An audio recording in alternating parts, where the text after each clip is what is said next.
welcome to the workshop Monetize Your Public Speaking, podcasts, author events, and beyond. My name is Axel Nazzaro, and I am delighted to be here with you today and share what I hope you will find to be important and helpful knowledge as you possibly embark on your own author-speaker journey. Let me start by telling you a little bit about myself. I am the founder of the Axel Author Group. We are an author services agency, really accompanying authors through all steps of the editing, book publishing, and book marketing process. And of course, book marketing does include leveraging, taking advantage of speaking opportunities. Aside from my work with the Axel Author Group, I was also a Toastmaster for 10 plus years. I did corporate training for presentation skills in various corporations. I was a Dale Carnegie trainer, and I am currently on the selection committee for an upcoming TEDx event. So once again, I'm happy to be here with you, and we are looking at leveraging speaking events. So to be clear, the goal today is to identify what those events might be and to give you the tools to launch and or to optimize your experiences and your opportunities as an author speaker. Let me start by sharing my screen. The overview of the presentation. What are the things we will be discussing today? Well, possibly the most obvious but important question nevertheless, what do we mean by public speaking? What do you as an author speak about when you do have an opportunity to speak? Where can you speak? Where do such opportunities exist? How do you speak? And the key marketing assets that I always recommend authors have on hand to really optimize these speaking opportunities. So those are the 5 key elements we will be talking about today. Let's start with a definition. What is public speaking for an author? Well, essentially, it's any opportunity that is offered to you to speak to a person, an individual, or a group of people interested in one or several of the following: your work, obviously, your author persona, who you are as an author, and your experience/expertise, which is particularly applicable to nonfiction authors. So these tend to be the 3 bigger themes that are touched upon when you are giving talks as an author. So let's start with, what do you speak about? Well, when you are called upon to speak, these tend to be the 4 key aspects to keep in mind, and to really not just keep in mind, but to explore extensively enough so that you have something meaningful yet well thought out to say. Your books, obviously, you, the author, the insight that readers can glean from your work, and your future plans. That's always something nice to include whenever you are speaking. How do you say it? So, how do you formulate your talking to an audience? I like to organize this under 4 particular categories. First is your author pitch. Second is your author story. Third is your writing process. And 4, your reader rewards. Let's start with the author pitch. Now, we have probably all heard the term elevator pitch, right? You're pitching a business. You're telling someone, you're in an elevator, you've got like a minute to tell them what your business is all about, and you want to leave them wanting more. Well, an author pitch is very, very similar.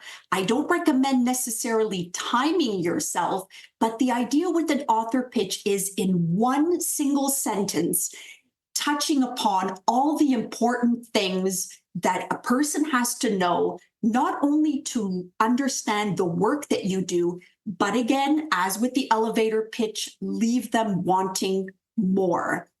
So a great author pitch for fiction is comprised of 2 to 3 of the following: your genre, the general themes explored in your writing, and if you so choose, you can include 1 or 2 comparable titles and how yours is different. And the differentiating factor here is really, really important, because you don't want to leave someone with the final thought being, someone else's work, someone else's book. It's all about you during your author pitch. So genre, general themes, and if you want to include one or two comparable titles, but careful to mention how yours is different.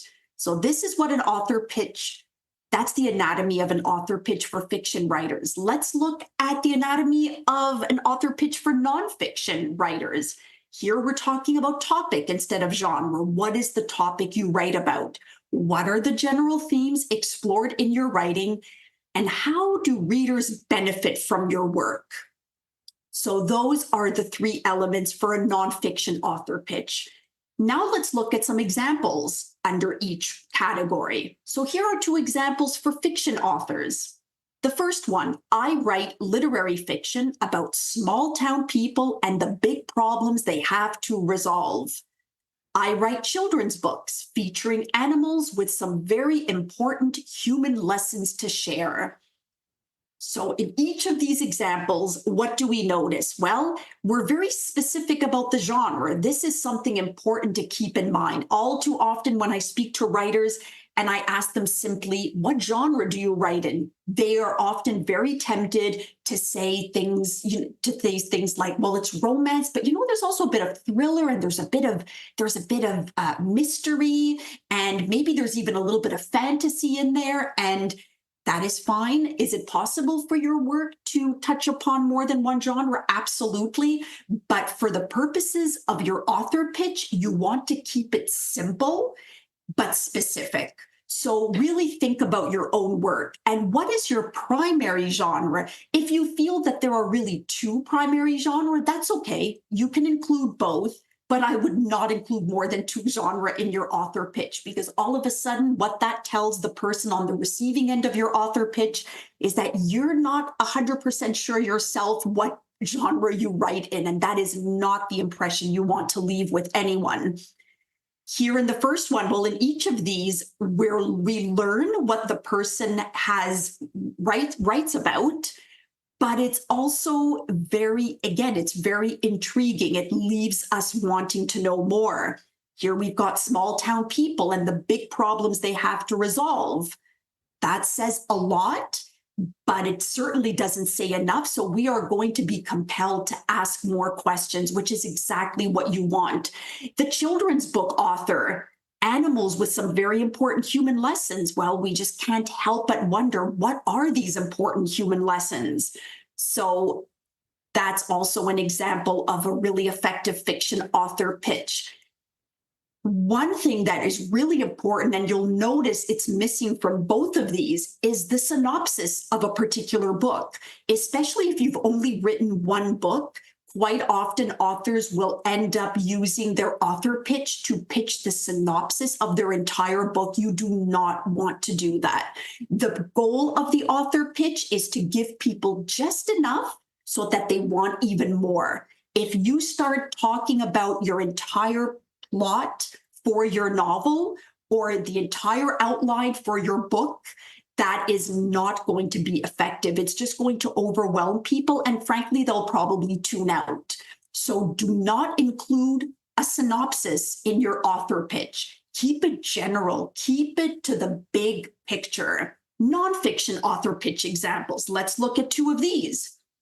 I write about real estate investing and show how it's a powerful wealth building tool. That's pitch number one. Pitch number two, I write parenting books that help parents cope with the toddler years. So once again, in each of these examples, we are told immediately what the topic is of these nonfiction authors, and we're told what the general theme is. But notice how they are in each case, the theme is phrased in a way that communicates directly the main benefit to the reader. So here, if I'm going to read about this real estate investing book, I'm going to see and learn how it's a powerful wealth building tool for me. If I read this parenting book and I have a toddler, I am going to gain some tools to help me navigate the toddler years of my children. So once again, we don't have any elaborate, detailed outline of either book, but we are given just enough information to want to know more. When it comes to your author story, these are the questions or the topics that you should explore. Now, at a glance, we're tempted to think, oh, my author story, I don't really have to prepare anything. That's just going to come naturally because I know about my author story. It's something so intimate to me. And yes, that is true. But again, with speaking opportunities, you want to make the best impression. And a big ingredient of a good impression is being effective with your word choice. So when it comes to your author story, these are some of the questions you should ask yourself as you elaborate on yours. How you got into writing, how long you have been writing, and why you write in a particular genre or on a particular topic. The most straightforward of these questions is probably how long, although even that one, sometimes authors will say, I've been writing for this number of years, but then I stopped and then I took it up again. So try to find a straightforward answer to that question as well. But the two questions that are probably going to trigger the most reflection are how you got into writing, but really the why. Why is really the one that can stump a lot of authors, but it's so important to know your why because at the end of the day, this is probably going to be the underlying key component to any speaking opportunity, even if you don't always necessarily explicitly state it. It will be there, it will be present. So it's something that is important for you to identify for yourself as an author slash speaker. So get to know your why, your writing process. These are the most common questions that people ask authors, and you should ask them of yourself so that you can really nail down your writing process in case someone asks you, what inspires you to write? What have you discovered or learned through your writing? Do you have a writing ritual? And how many drafts before your manuscript is perfect? So here, if we look at these, the writing ritual is more or less a straightforward question. How many drafts? More or less straightforward. I would say the first 2 points are probably the ones that you're going to reflect on the most, your source of inspiration. And what have you discovered or learned through your writing? Whether it's about the craft of writing, it might be something you've learned about yourself. Maybe it's something you've learned about the people around you. So those 2 questions are probably going to be the ones that will take the longest for you to reflect upon. But again, it's important for you to take the time to do that. Reader rewards. So essentially, reader benefits. What's in it for them? And yes, even for fiction authors, you do offer your readers reader rewards. And in order for you to determine what those are, these are the questions I recommend you ask yourself. What was the underlying objective in writing your book? We always have an underlying objective. What particular lessons do each of your characters teach the reader? So characters are not there just to move your story forward. They are people. They are people with their own personalities, their own struggles. And it is really the characters with whom readers inevitably identify for one reason or another. So what are the particular lessons that each of your characters teach your reader? What can readers learn from your work, whether it be through the characters, whether it be through some other element? What can they learn? What is there for them to discover? And what are the key messages that you want your writing to convey? So those are questions to ask yourself to determine what your reader rewards are if you are a fiction author. If you are a nonfiction author, here are some questions. What particular demographics are most suitable for your book? It's tempting sometimes to say that everyone can enjoy your book, but the fact of the matter is, it's probably not true. And even if it's somewhat true, it's really hard to communicate that effectively. Nail down your target readership. Who are they? What needs does your book address? So what are the pain points of your readers and how will they benefit from this book? So what needs does your book address? What can readers learn from your work? There are, especially for nonfiction, the lessons are usually pretty clear. And what are the key general messages in your book? So these are the questions I recommend you ask yourself as you craft your reader rewards and you determine them. Now that we've looked at the fundamentals behind actually what you are going to speak about, let's look at where you can speak. There are so many different opportunities. We're going to look at these four in specifics. We're looking at book launches, book signings, podcasts, obviously, and conferences or other special events. So for book launches, if you are an emerging writer or a writer that still has a limited readership, most likely your book launch is going to be a private event or an intimate gathering attended by family and friends. Nevertheless, I always recommend that authors take advantage of these events and speak. It's worst case, it's an opportunity to practice, but most importantly, it's an opportunity for you to really take ownership of your book and to step into your role as an author of this work that you are celebrating on your book launch day. When you are talking and you give your little speech, if we can call it that, to complement the intimate nature of the affair, I recommend to authors that they keep their speech relaxed, informal, and on the intimate side as well. So typically, these are some of the things you might want to touch upon in your book launch speech. We've got the backstory. Every has a backstory. How did the idea come to be? And what was that like? So that's always an interesting thing to include. The writing journey, the ups and downs. Did it take you a decade to finish this book? Did you get the first draft done in 2 weeks? That's always a nice thing to share. The support team. Every writer has a support team. You can't do it alone. Whether it is your partner who read the first 20 drafts of your manuscript, whether it's the person who offered childcare help so that you could get some more writing done in the evenings or on the weekends, your editor, these are all people who helped you, and it's an opportunity for you to recognize them and celebrate their contribution. And last, but definitely not least, an excerpt reading. Now, for a book launch event, I always recommend that an author select a part of the book that they connect to the most on an emotional level. This is not the time to be thinking too strategically about what excerpt is going to get me more readers. No, it's what is the part of the book that you connect with the most, whether it is a particular character, whether it is a particular chapter of the book that really means something to you.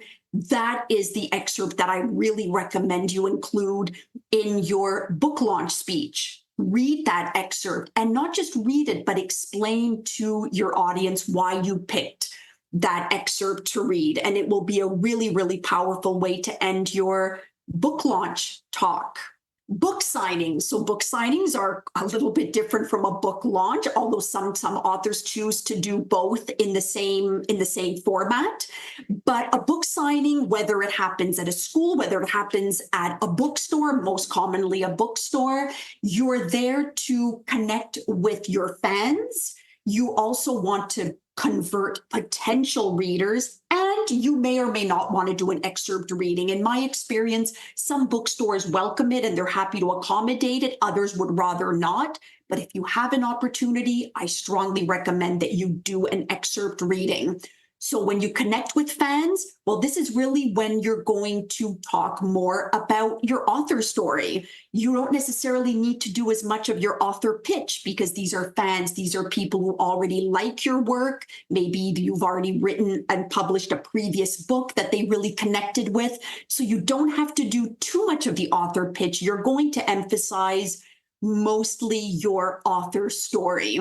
Converting potential readers, this is definitely where the author pitch comes in. You really want to have that one sentence, possibly two, that encapsulates what your book is about. What is the general theme, the bigger why? What are the messages that you're trying to convey? These are all examples of things that you will want to communicate to potential readers, people who just pass by your table where you have books displayed or whatever your setup might be. An excerpt reading. So here your selection process is going to be a little bit different. Here you want to select a chapter or an excerpt that is really going to win over people who might not have decided if they're going to buy your book or not. And so I recommend, in the case of fiction, that it be probably one of the more gripping scenes, ideally earlier in the book than later. Of course, you don't want to give too much away, so you can certainly select one of those. If you've written a work of nonfiction, find a chapter that you feel has the most valuable information, or you might want to share a case study that is included in your book, something that will communicate to people what the benefits are of reading your nonfiction work. So again, for deciding your excerpt that you will read at a book signing, there will be a little bit more strategy involved in that selection than there is during a book launch. Now let's talk about podcasts, because everyone's talking about podcasts. It seems that everyone has a podcast to one degree or another, and there is no doubt that these offer a wonderful speaking opportunity for authors. Podcasts that will probably be applicable to you as an author fall under these two general categories. You have podcasts about writing and writers. There are plenty of those. Or you have podcasts about topics that are featured in your work, whether it's fiction or nonfiction. So it can apply to both. But those generally are the podcasts that are going to be appealing and might resonate to you as an author. But before you actually do a podcast, there are some things you might want to do or you should do ahead of time. The first thing you should do is you should get to know the host. Now, before getting into the host part and everything you should do, obviously selecting podcasts it's going to be a time-consuming process, but it's important. So you can certainly leverage tools such as Podmatch, where you can set up your own profile and they will match you with potential podcasters. That certainly helps, and that can remove a lot of the legwork for you. But nevertheless, there is still some diving in to do so that you can really get to know the podcast and the host and be better prepared. So even if you don't actually end up being on someone's podcast, this type of research is important, and you'll do more detailed research if you actually are confirmed as an upcoming guest.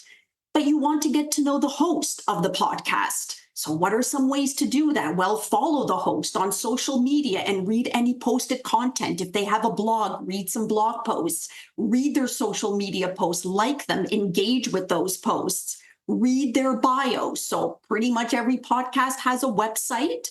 Read that website, read their bio. Very often podcasts they're their passion projects. And people do podcasting because it's an extension of themselves. It's an extension of something that interests them, something that they're passionate about. It's important to know what those things are. And very often they are revealed in their bio.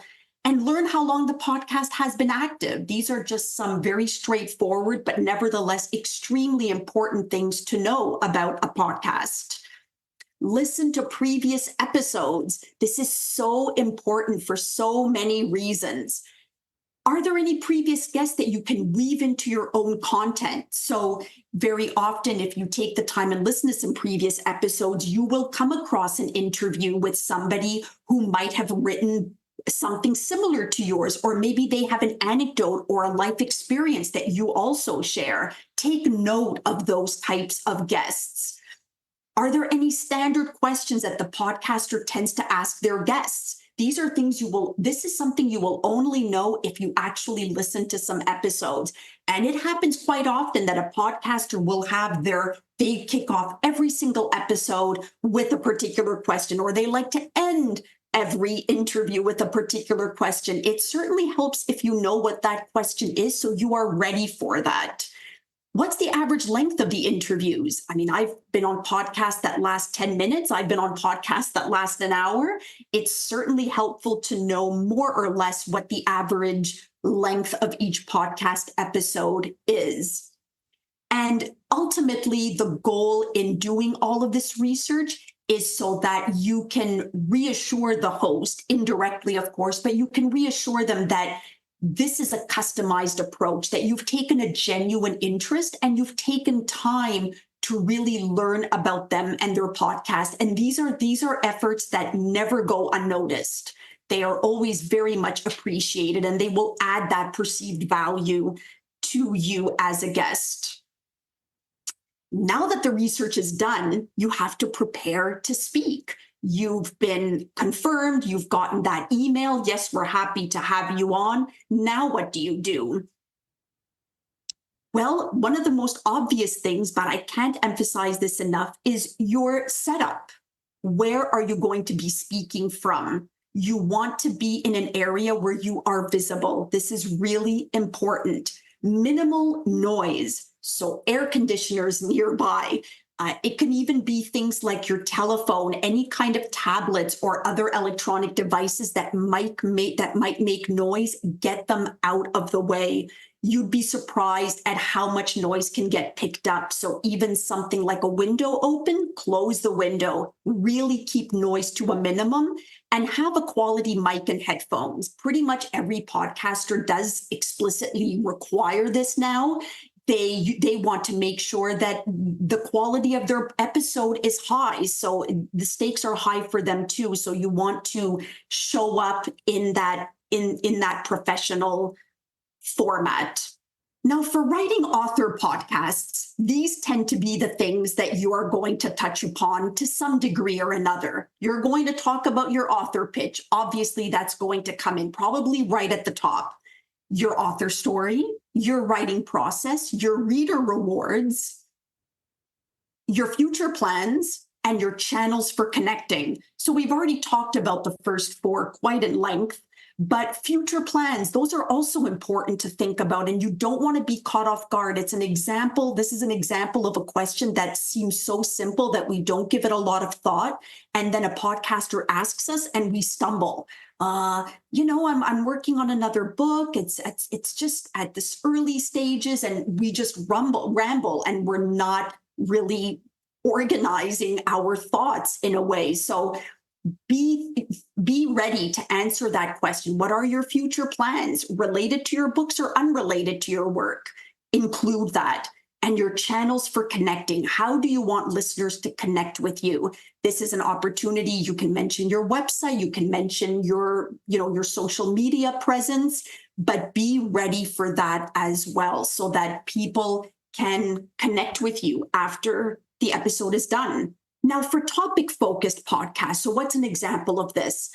We worked recently with an author who wrote a memoir about narcissistic abuse. And so obviously she has been on quite a few podcasts that explore topics of abuse. So it's a topic-focused podcast, but there's a direct, obvious tie-in to her work. And so those are the types of podcasts that you want to focus on. If you want to go for more of the topic-focused podcasts, you want to make sure that the podcast explores topics that are somewhat relevant to your writing. And when you are on these podcasts, the talk will pretty much include your author story, but the focus here is going to be more on your credentials and experience. So even if you've written a work of fiction, let's say historical fiction, what would be your credentials? You might actually have some education in a certain part of what was required for writing this historical fiction. Maybe you did extensive traveling, and that is your experience that you can share. The objectives of your book, the key takeaways. This is obviously leaning more towards nonfiction memoir, and anecdotes. So anecdotes always make for great content for podcasts. It's conversational. They are usually engaging anecdotes. And those are always really, really nice things to include when you are appearing on a topic-focused podcast. Speaking at special events. So we've talked about podcasts. Now let's look at other special events. And what could these be? Well, these could be conferences. These could be speaking at schools or at library events, activities. Anything that is not a podcast, basically, that would be considered a special event. Here is where really we've got speaking techniques down. And this is really where speaking techniques come in handy, because when you're talking about speaking at a special event, we're really talking usually about a more formal format. So let's talk about speaking techniques. And some of these will also apply, of course, to podcasts, doing book signing events and book launches, but they're particularly critical in a more formal context, such as speaking at a conference or a special event. We've got voice, we've got body, and we've got bonus points. So let's first look at the voice. So the first thing to think about is projection. And we don't realize, unless we do a lot of public speaking, that if you're standing in front of a group of people, unless you're really mindful, your voice is probably not going to carry. You want to make sure your voice projects. That is really, really important. Speaking speed. So you want to be careful to not speak too quickly, obviously, and most of us speak much quicker than we realize, including myself. So just being mindful of your speaking speed.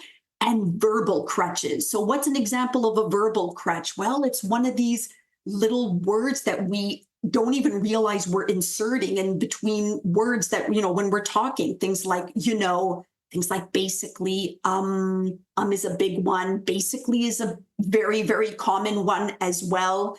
So just be aware of those verbal crutches so that you minimize those in your talk, because they really do affect the pacing of your speech, of your presentation, if you have too many such verbal crutches. Your body. So posture is important. Most of us don't have nearly the posture we're aware that we have. So really keep your back straight, keep your shoulders as relaxed as possible. Very, very important, because good posture also exudes good confidence, strong confidence. Hands. So when you're speaking in front of a group of people, be mindful of your hands. Sometimes we're too mindful and we don't know what to do with them. We put them behind our back, we fold them in front of us. Just be mindful of your hands so that you're not fidgeting. Be careful also about pacing. So when you're talking, especially in front of a group of people, without realizing it, it's quite common for people to start pacing the stage back and forth, and it tends to be a nervous tic. It's completely understandable, but it can be distracting for your audience. So you don't want to pace. Be mindful and make any gesture intentional. So if you want to move over to another part of the stage, that is totally fine, but make it intentional. Don't just have it done because you're nervous and you don't quite know what to do with your body and you're fidgety.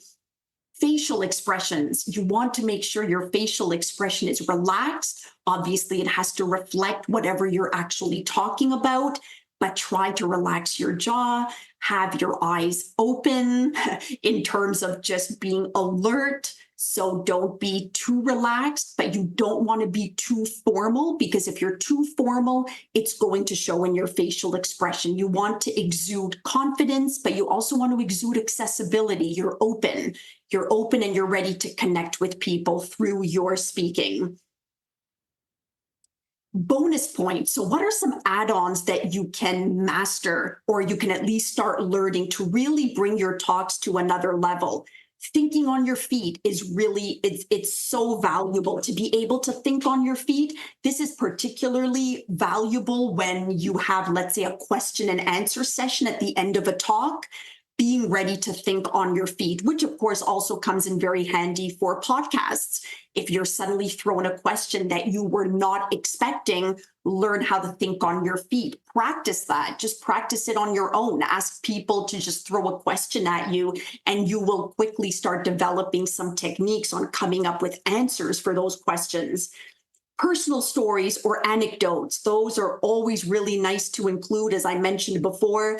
But think about them ahead of time so that you're using appropriate anecdotes. So what are some personal stories or anecdotes that you can weave into your talk to make it more personable, to make it more, just to make it more personal and to allow people to connect with you? what are those stories? Because more often than not, it's the personal stories that people remember the most. And they also humanize you as a speaker. It makes you feel more accessible to the audience and more relatable. And of course, authenticity, which is a bit of a tie into personal stories. Being vulnerable is a great way of being authentic. And vulnerability can come from a place of strength, obviously, but just being authentic. Nobody wants to feel that they're hearing a speech that you've given a million times before. It's all about being authentic and being real. And even if this makes for a talk that isn't 100% polished or perfect, that's okay too. But at least it's real, at least it's authentic. So when we're looking at giving talks at special events, what are some do's? Well, do have a full speech prepared. This is definitely not the time to just show up and just start rambling. You want to have some kind of a plan. Do be mindful of your appearance. Think about your audience. If you're attending a conference where you know for a fact everyone's going to be pretty casual, you can permit yourself to be a little casual, but try to always be a little bit more elegant than your audience, but not so elegant that you immediately become unrelatable to them. So pay attention to your appearance. Do have books on hand to sell. Don't hesitate. And you can always ask the event organizer whether you can have some books at the back of the room, as we call them, back of room books, to sell. Don't forget about that. And have marketing materials to distribute. It could be a business card. It could be a postcard. It could be bookmarks. Do come prepared with things like that. What are the two don'ts? Well, don't be over prepared and don't over rehearse. So as much as it's important to have a full speech prepared, over preparedness is obvious when someone becomes very stiff, very formal. It doesn't seem natural when they're speaking. It just sounds like they're rattling off something they've memorized time and time again. You don't want to give off that vibe in any way.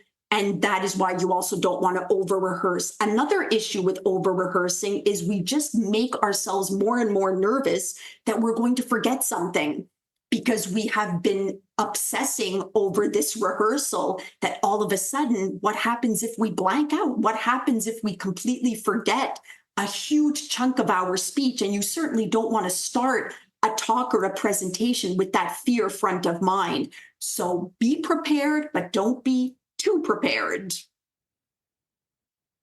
Now that we've looked at the different speaking opportunities, let's look at what you need to kick off your author speaker journey. Because yes, you need to have some good content prepared, and we just looked at multiple ways for you to formulate that content, but you need a little bit more than that. You need marketing assets that position yourself as a speaker that could be of interest to a podcaster, an event organizer, the media, a bookstore for a book signing. So what are some things that I really recommend that I make sure our authors have at the Axel Author Group? A headshot, a professional headshot. So the selfie in your car is not going to cut it.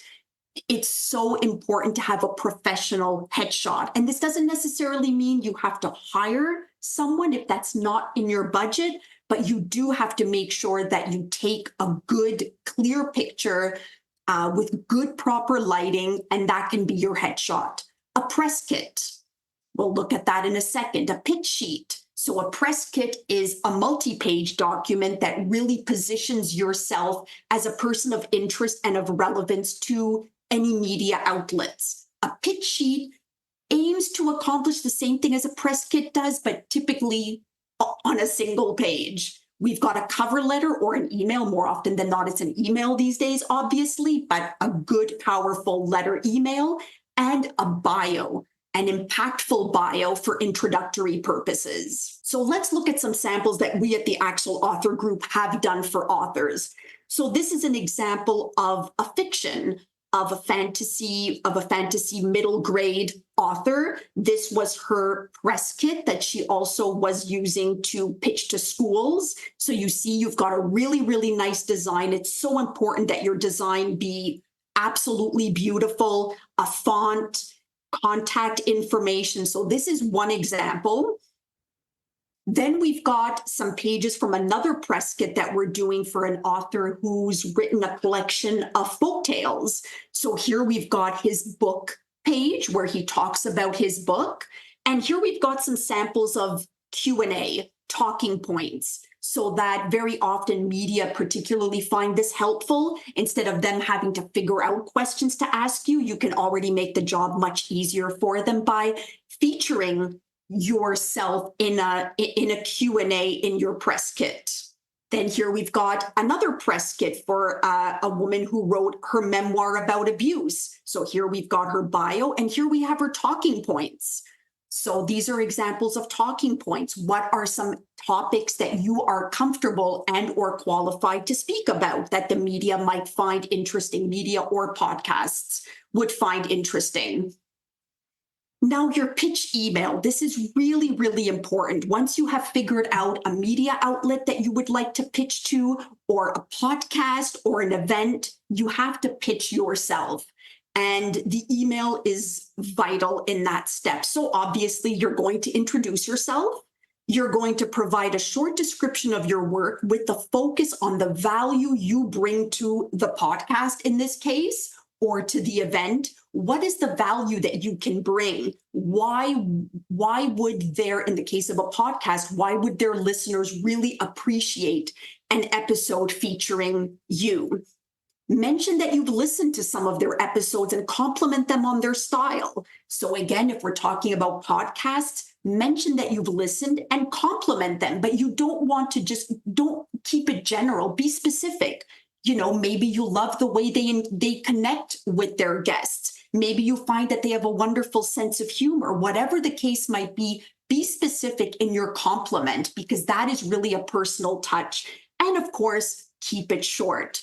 You definitely do not want a pitch email that goes more than 2 paragraphs. And really, when somebody opens an email from someone they don't know, they don't want to see a long, rambling email. So do keep it short.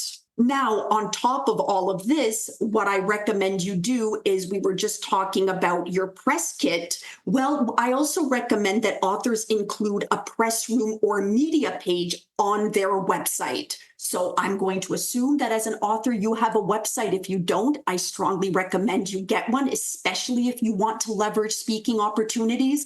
Now, how can you mention or highlight this speaker persona, if you will, on your website? Well, the easiest way to do that is to add a press room or media page. And what would you have on that page? Well, you would have a short paragraph about what types of author appearances you are open to.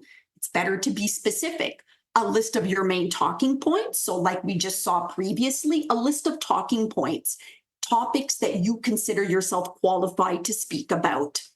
A press kit or a pitch sheet that is viewable and downloadable. This is really important. So you don't want people to have to jump through hoops to just to read your press kit or to read your pitch sheet. Make it as easy and as accessible as possible. And the easiest way to do that is to make it viewable from the website. There are so many plugins nowadays where you can just have that little flip page effect, so people can peruse your press kit on your website and or make it downloadable. Certainly making it downloadable is not a bad idea, especially if somebody is interested in considering you for a speaking opportunity. They might not want to have to always go back to your website to view it. So definitely consider making it downloadable. Give links to previous speaking engagements, interviews. This is so valuable. If you've already done even just 2 or 3 podcasts, include links on your website. Mention them obviously in your pitch email, in your cover letter, but include those so that people can see that you are an effective and a competent speaker. And your contact information, very obvious, but yes, you can always guide them, direct them to your contact page, but you might as well put it right there on your press room page. What do you do after a speaking event? So you've gone through all of this, you've done that podcast episode, you've spoken at that event. What do you do? Well, the obvious is you send a thank you note. And you'd be surprised actually at how many people do not think about doing this. It's so important, especially if you feel that there might be an opportunity for a future connection further on down the road, whether you might have an opportunity to speak at the next year's edition of a particular event. Or sometimes a podcaster will openly say to you, oh, I'd love to have you back in a few months and we can talk about this particular topic. So you want to keep that connection going. And there's no better way to do that than to send a thank you note. Leave a message on social media or mention it in your newsletter if you send out a newsletter to your mailing list. Thank the podcaster or the special event. Tag them. That's a great strategy as well, because they then will share possibly your post, and that just gives you more visibility, which is exactly what you want. And podcasters will typically send you an email when your interview has been posted. And sometimes that can be in a couple of weeks. Sometimes that can be 2, 3, 4 months down the road. Again, like I mentioned earlier, for a lot of podcasters, these are passion projects. They do have jobs and lives. So it might take a while, but if they're a good professional podcaster, they will send you an email alerting you that the interview has been posted. And there is an opportunity, again, to share with your network. And of course, don't forget to include it on your website. And that is also a very, very smart step. Things to remember overall when considering positioning yourself as an author speaker. You want to be your best self, but be yourself. I already touched on this a few times during this workshop, but you want to come prepared. You want to highlight the best parts of yourself, of your book, of your expertise, but you don't want to come across as fake. You don't want to come across as rehearsed. So remember to be yourself. Prepare in advance. Prepare in advance for anything. You want to make sure that you have things ready. So for instance, when you've crafted your author pitch, prepare that, rehearse that a few times, just enough so that you're ready with it, but not so much that you are over-rehearsed, you come across as robotic. These are things you want to avoid. And yes, recording yourself is not a bad idea, especially if you're giving an actual talk. This is so important. Take the time, record yourself, practice in front of a mirror, whatever you have to do, but do not let the big day be the first time that you're sharing your information or giving your talk. I strongly advise against that. Consider every opportunity a speaking opportunity, and this is so true. Every opportunity is an opportunity to speak. And whether you're talking to a single person, one person who has read your work and loved it, or if you're talking to an audience of 200 or a podcaster with however number of listeners that podcaster may have, it's an opportunity to speak and to share about yourself. And lastly, if you don't want to do public speaking, then don't. I'm assuming if you're attending this workshop, it's because you are at the very least interested in exploring this marketing avenue. But if you don't want to do it, don't. I have plenty of author clients who say, you know, Alexa, I'd like to, but I don't think it's really me. And my answer is always, okay, that's perfectly okay. Let's invest our time and leverage other things that do feel more authentic to you. And I think that's something really important. Don't force yourself to embrace speaking if it doesn't feel right to you, because it's not going to be enjoyable for you, and it's probably not going to be all that enjoyable for people listening to you speak. So you want to keep book marketing fun, and you want it to be authentic. And if public speaking isn't authentic to you, then that's okay. But do remember again that you will always have opportunities to speak, even in the most casual of contexts. So it still helps to be ready with things like your author pitch and your author story and your reader rewards. Now, do you have any questions? It's completely understandable if you do. I always like to continue the conversation beyond formal deliveries like this one.